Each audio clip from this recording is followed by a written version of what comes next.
Sí, bueno, buenos días, Facebook.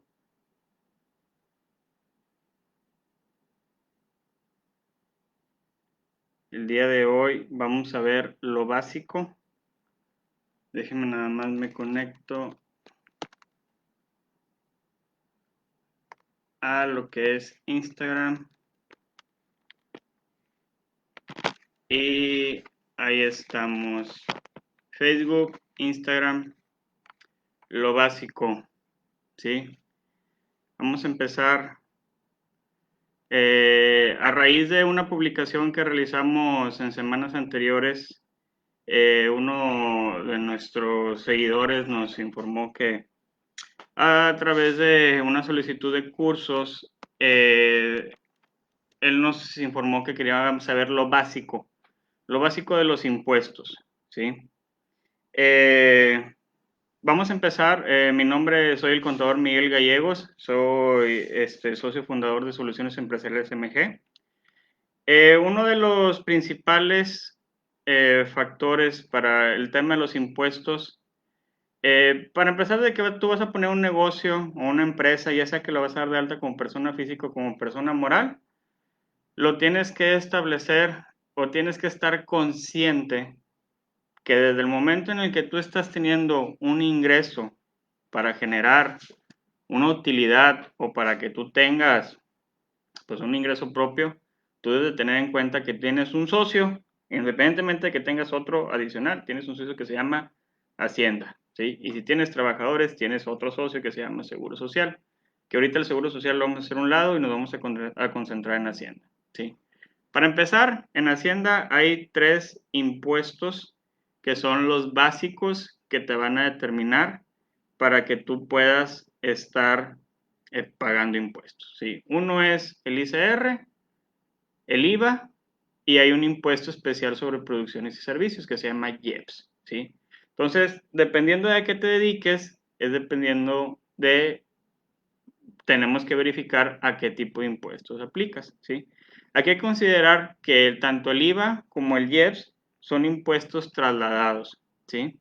Es decir, son impuestos que nosotros al realizar el servicio o a vender el producto, nosotros tenemos que trasladar ese impuesto hacia nuestros clientes y nuestros proveedores hacia nosotros cuando hacemos alguna compra de ese servicio o de esa compra, ¿sí?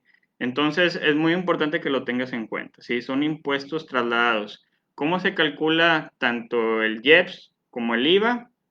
Bien sencillo, ¿sí? Es el IVA que tú cobraste, ¿sí? Menos el IVA que tú pagaste, ¿sí? Hay unos casos en los que los clientes se tienen que retener IVA, se lo descuentas y la diferencia es lo que te va a salir a pagar, tanto el IVA como el IEPS. Esos son impuestos que no te puedes quitar, ¿sí? Ahora, en el tema del IVA, dependiendo de la actividad que realices, es dependiendo del monto del IVA que tú vas a pagar y también de dónde estés localizado. En el caso del IVA, pues hay IVA al 16%. En caso de la zona fronteriza, hay un IVA al 8%, pero ese IVA al 8% se puede facturar a un 8% siempre y cuando tú tengas un permiso ante las autoridades para poder facturar al 8%.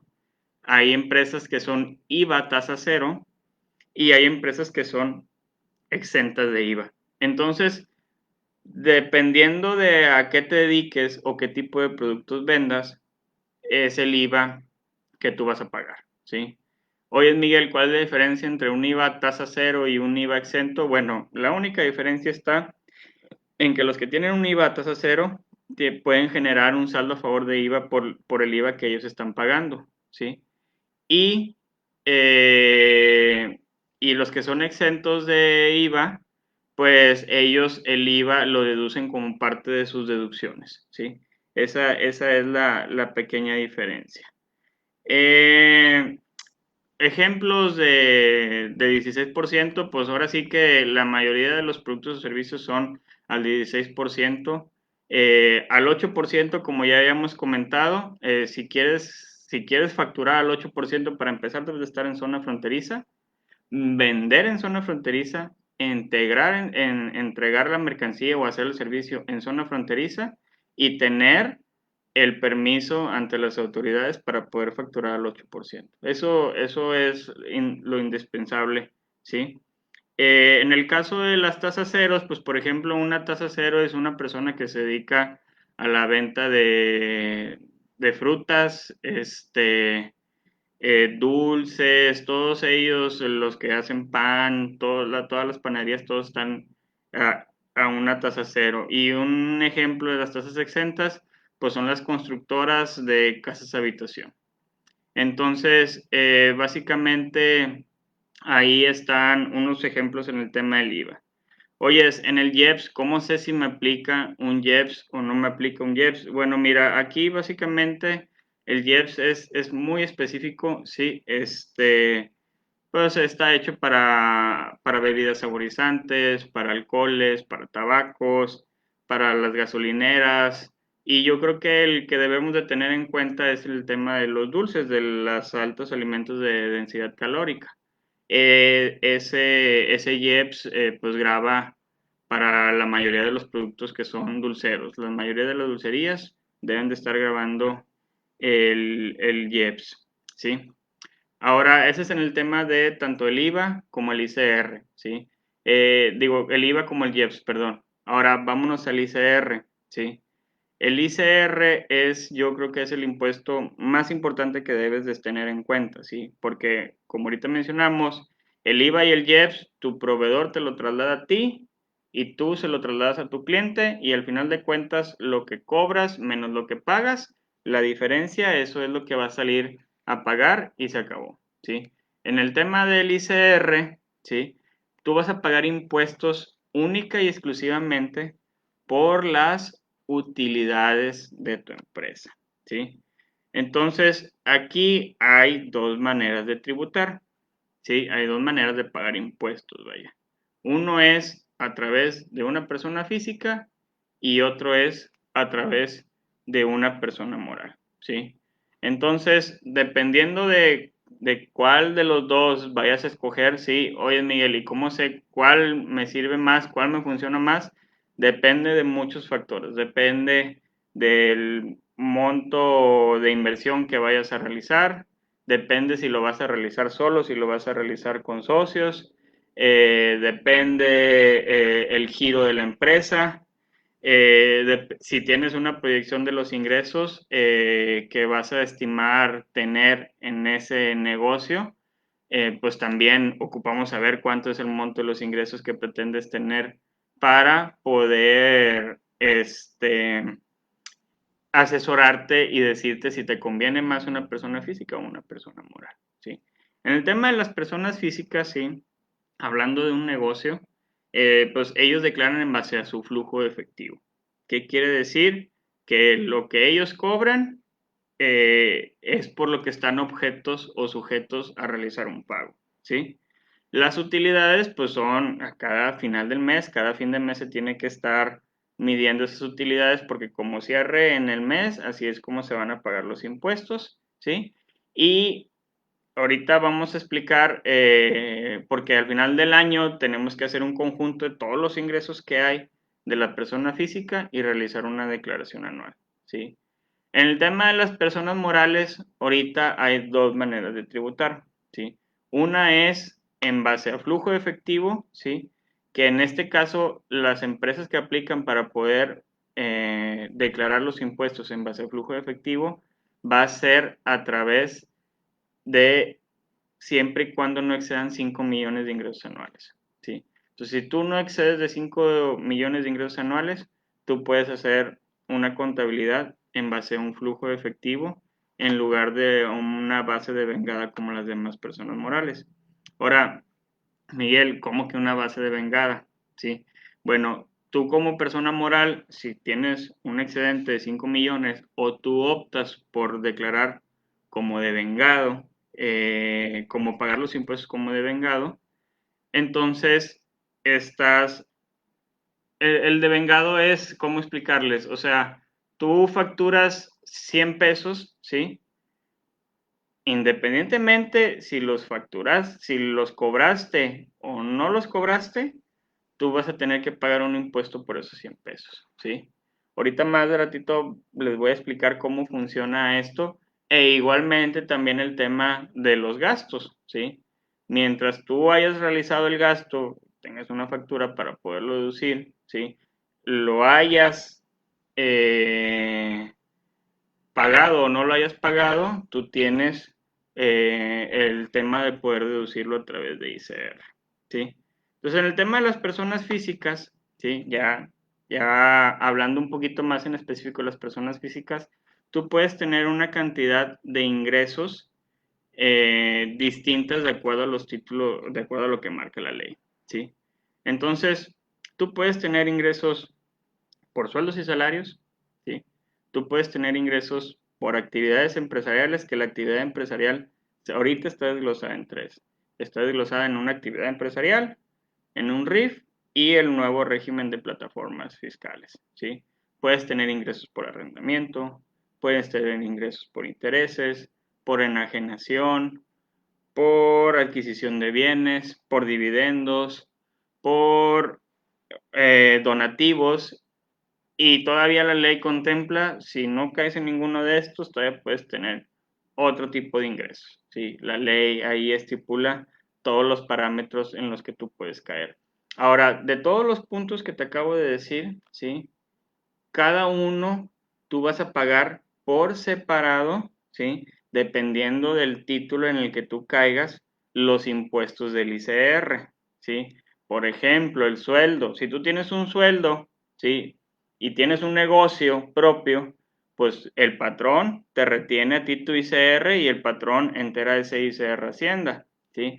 Y tú por tu cuenta, en tu negocio, tú haces tu relación de ingresos menos tus gastos, llegas a tu utilidad y tú de esa utilidad tú pagas un ICR, ¿sí? Entonces, y luego tienes una rentita y esa renta también paga un ICR aparte, pero también le cobras intereses a alguien que le prestaste y también por esos intereses pagas una parte. Entonces, cada una de los que ahorita le mencioné tiene su manera de hacer las retenciones o tiene su manera de pagar los impuestos. Unos se pagan cada 6 meses, otros se pueden pagar cada 3 meses, otros se pagan cada mes, unos tienen deducciones ciegas, como es el arrendamiento, otros no, etcétera, etcétera, etcétera. Entonces, aquí, ¿por qué hago el énfasis en esto? Porque tú vas a estar pagando impuestos por cada uno de estos conceptos, ¿sí?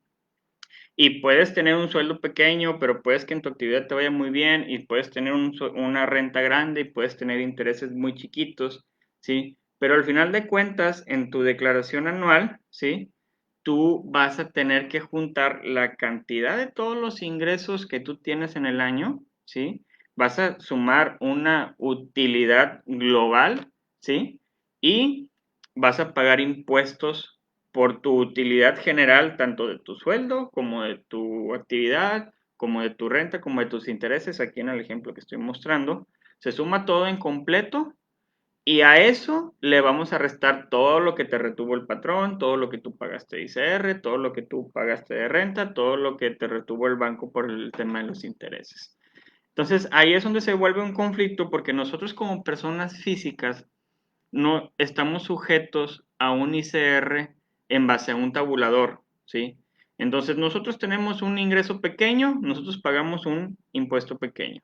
Nosotros tenemos un ingreso alto y nosotros tenemos que pagar un ingreso alto, que va desde un 1.92%, ¿sí? Hasta un 35%.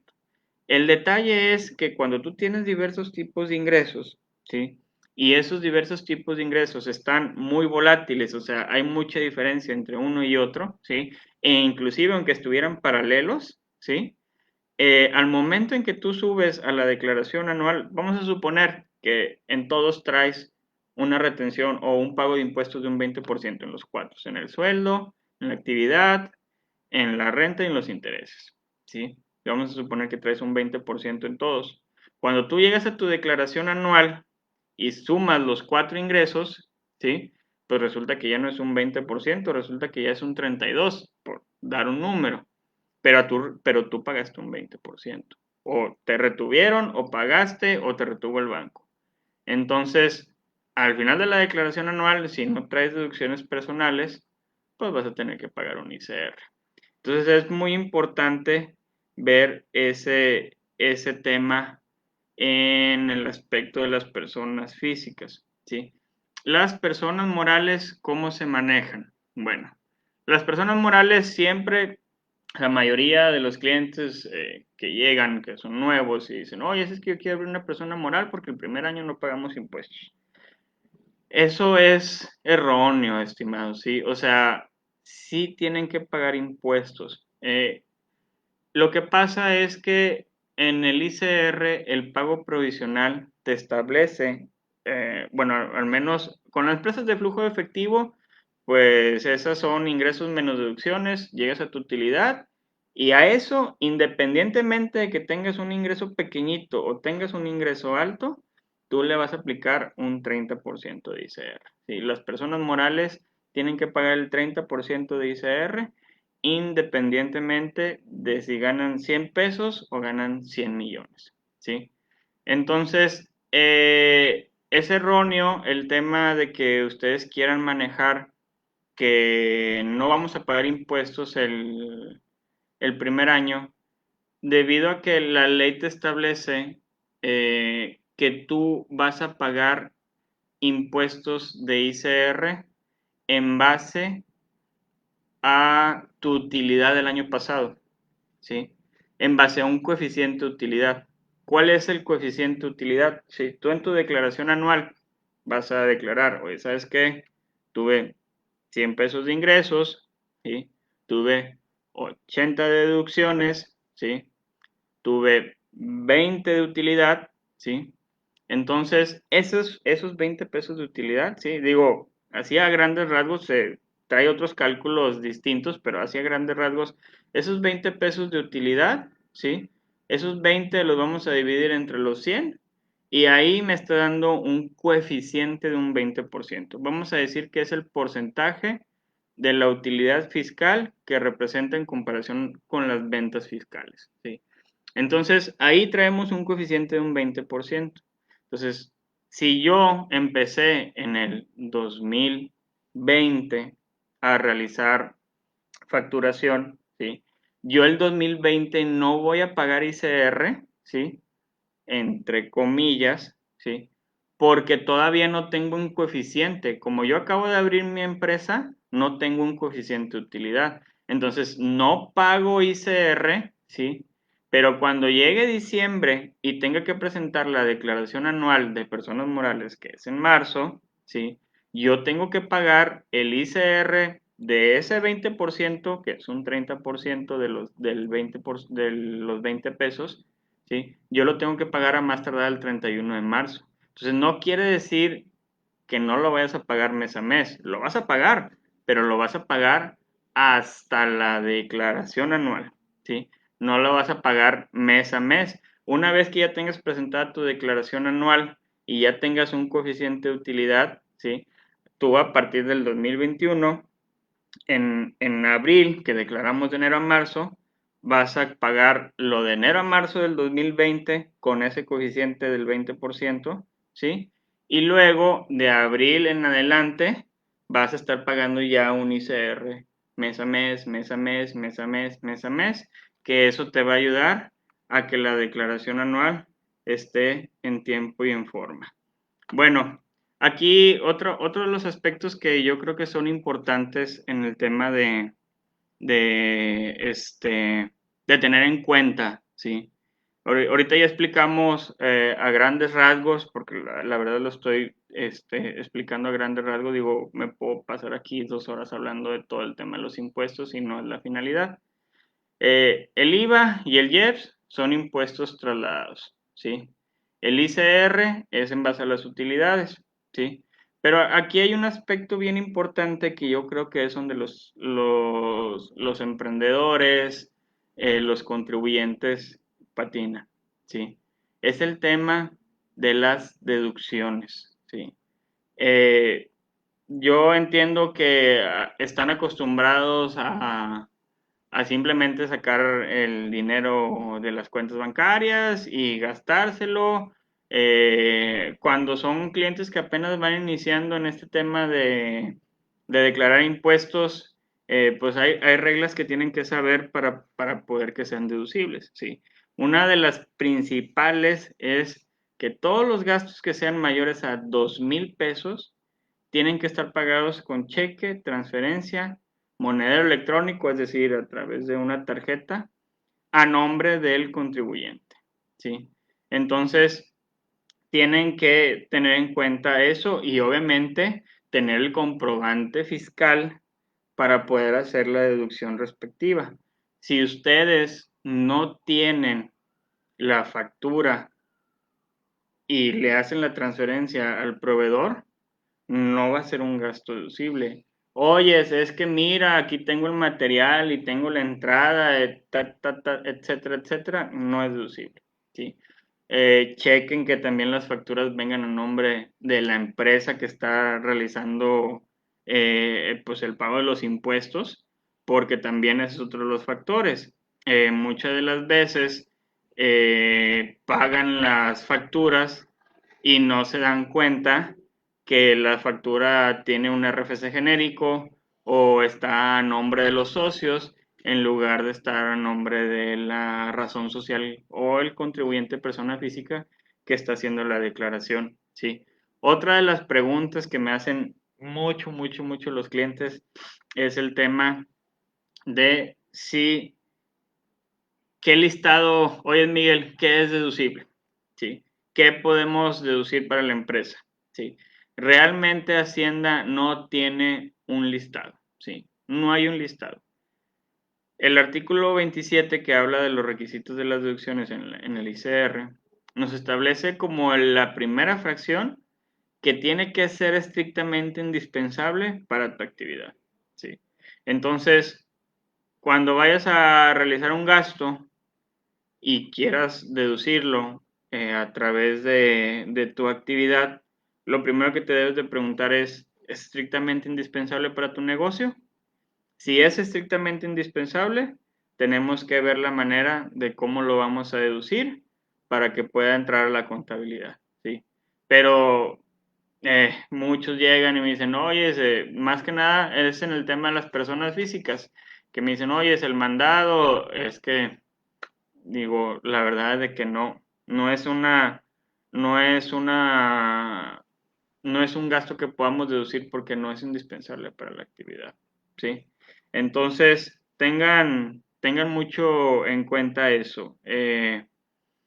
Híjole, porque sí, la verdad, a veces llegan clientes que ya no puedo ayudar porque ya vienen con esa desorganización, ¿sí? Y no hay mucho que se pueda hacer. Entonces, sí les recomiendo que antes de que vayan a un negocio, acérquense con un experto para que les diga, pues cómo poderlo resolver. Ahora, ya por último, antes de terminar, yo les quiero explicar o les quiero comentar así más o menos, ¿sí?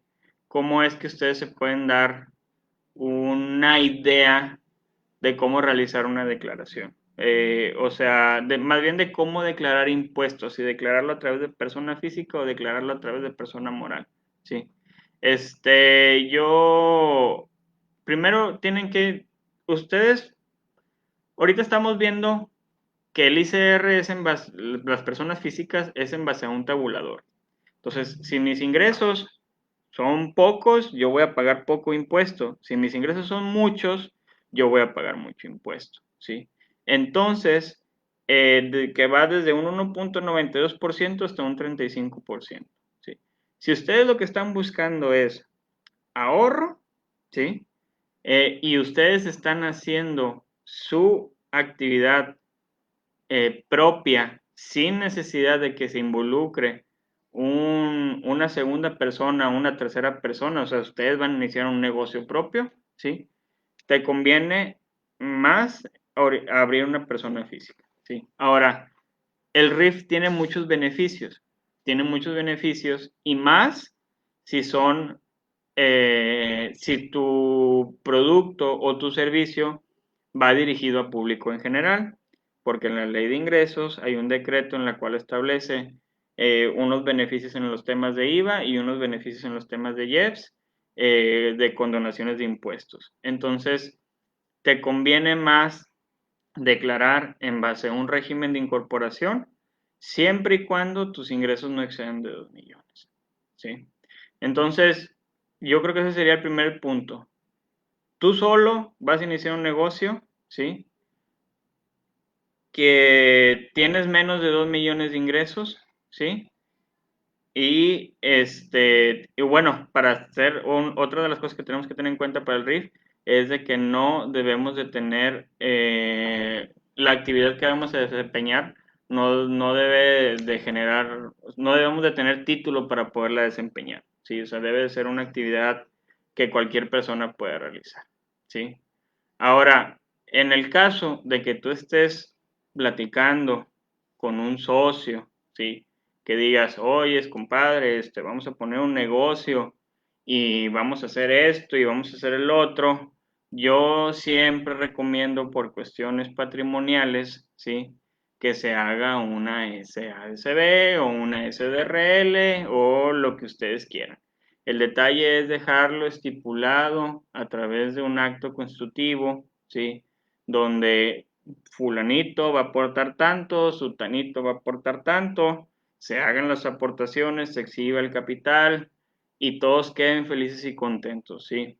Porque me ha tocado también en la experiencia ver donde vienen clientes y me dicen, oye, es que le invertimos en un restaurante, pero pues para ahorrarnos impuestos, lo abrimos a través de una persona física y la persona física es él. El inconveniente ahí es que pues él es el que está a cargo de todo, ¿verdad?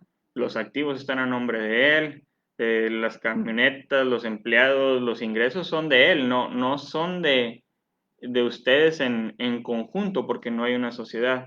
Entonces, cuando se realiza de esa manera, cuando hay un socio, ¿sí? Cuando hay otra persona por medio, yo le recomiendo, independientemente de que la carga se vaya a ir a un 30%, les recomiendo por cuestiones patrimoniales que mejor abran una SASB. Sí. Bueno, pues espero que les haya gustado este en vivo. Ojalá y les pueda ayudar a plantearse ahí un poquito más de lo básico, ¿sí? Si van a abrir un negocio, espero que les haya ayudado. Déjenos sus comentarios por si se les ofrece algo, pues aquí estamos a través de las redes sociales. Mándenos un mensaje y con mucho gusto se los contestamos. Muchas gracias.